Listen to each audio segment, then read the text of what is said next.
Hello, everyone. I am Frances Echeverria, and I am a mental health consultant with the Early Childhood Council. And I will let my other two coworkers introduce themselves. Hi, I'm Deb Benali, and I am also an early childhood mental health consultant with the San Luis Valley Early Childhood Council. It's great to be back and doing chapter 3. Hello, everyone. I'm Catherine Trujillo, and I am an early childhood mental health reflective coach. And I work with Francis and Deb on the same team at the council. So, Awesome. So, yes, as Deb said, this is part 3 of our developmental trauma series. So, if you haven't already seen the first two parts, I highly encourage you to pause this recording and go watch the other ones. They're fairly short, digestible. So, yes, today we're going to be talking about a negative worldview. So, what does a negative worldview mean? It means that children feel or believe that they are somehow at fault for the loss, and they see themselves as less because they feel that the loss or trauma that has happened is because of themselves. So they have a negative view and they're unable to see the good in themselves. And again, this really impacts, we'll talk about how it impacts their daily life and what these kind of thoughts can really do to a kiddo. So, attachment disruption can often lead to a negative worldview.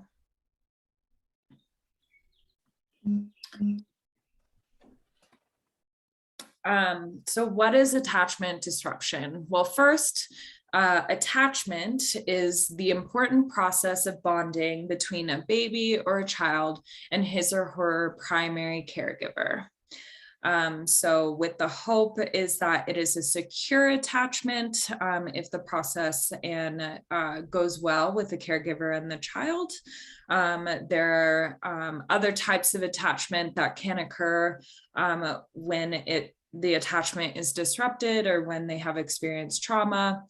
So if the attachment is disrupted, the child may not develop the secure base needed to form and support relationships throughout life. So it can either lead to an inconsistent attachment or various other more negative attachment styles where that secure base of the primary caregiver is not there.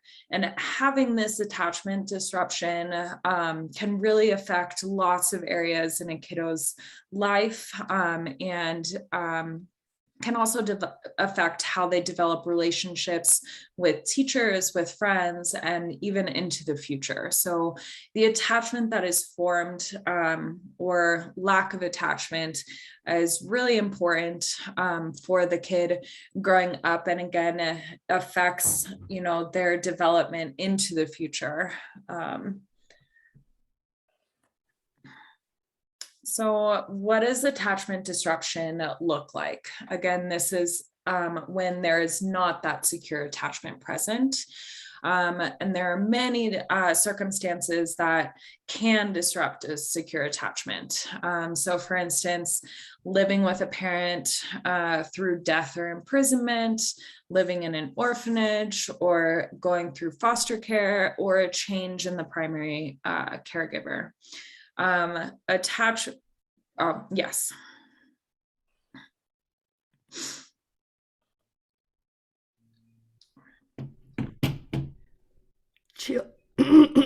Excuse me.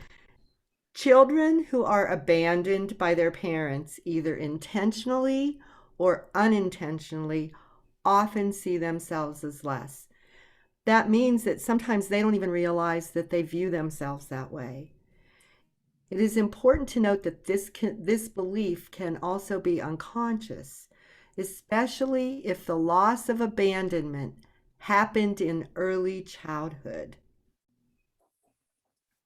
such as infant loss of abandonment. at a very young age. Children with these types of experiences are unable to see what others see as a skill or talent. They don't view themselves the same way other children view themselves. They don't recognize when they're doing well in something. They don't view themselves as having a skill or a talent worth pursuing.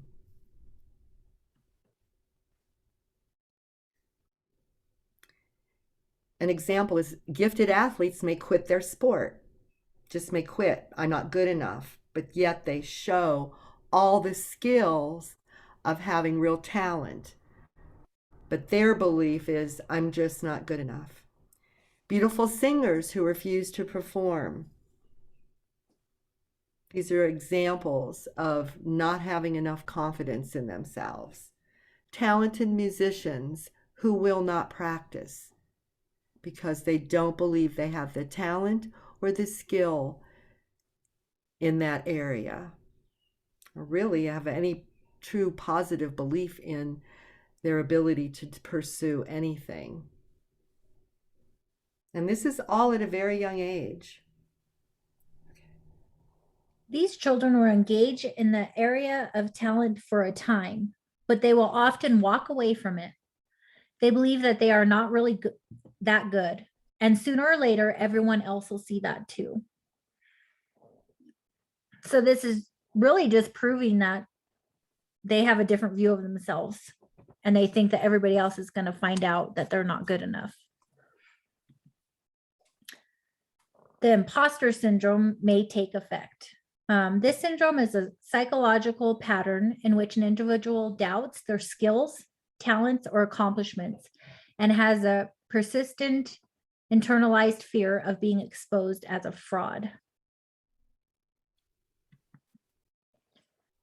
These children cannot use their skill to develop self-esteem. So in their minds, they are less, no good, disposable. They are not going to spend time developing themselves, and others shouldn't either. So they feel like working on themselves is a waste of time. And they aren't gonna, because they're good at something, they don't see themselves being good at something, that is not gonna help their self-esteem.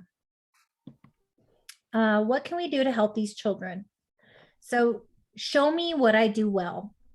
I have a negative worldview and am unable to see the good in myself.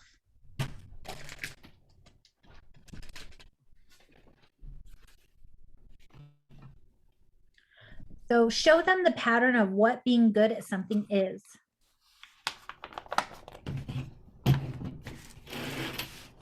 Talk to them about it and ask them what they think. So have conversations about what you're observing. Set goals with the child. Build short-term objectives that lead to the goal attainment. So break your goal into smaller chunks and make it easy for them to see the outcome. Start small and break larger tasks into smaller portions so they don't get discouraged. And be patient. Accept small steps and remember it takes time. And here is our reference page, Teacher's Guide to Trauma, 20 Things Kids with Trauma Wish Their Teachers Knew. And the majority of all of our trauma videos through the chapters, we're working our way through this book. And as always, here is our contact information. If you have questions, comments, concerns, or would like any videos also of anything else that maybe we haven't covered. And as always, we thank you and appreciate you, and we'll see you next week with chapter 4. Yes. And I would just like to add, although we spoke about how the negative worldview and that negative view of themselves can stem from a loss or absence of a primary caregiver, really any trauma kids very often blame themselves for any kind of trauma that they may have experienced, whether it be physical abuse, domestic violence, sexual abuse. That can also very much lead to a negative worldview because, again, they think that they somehow caused it when as a kiddo they're never to blame, but those thoughts and those feelings, that same feeling of they're not good enough, they're not worth it, can really come into play with all sorts of different traumas. So yes, I hope you gain some insight. And as Catherine said, if you have any questions or need further support or want additional topics, please reach out to any of us and we're happy to, support you more. And otherwise, we will see you Thank you all very part 4. much. All right, thank you. Hi, guys. Sorry I interrupted, Francis. Thank you all. See you for part 4. Bye.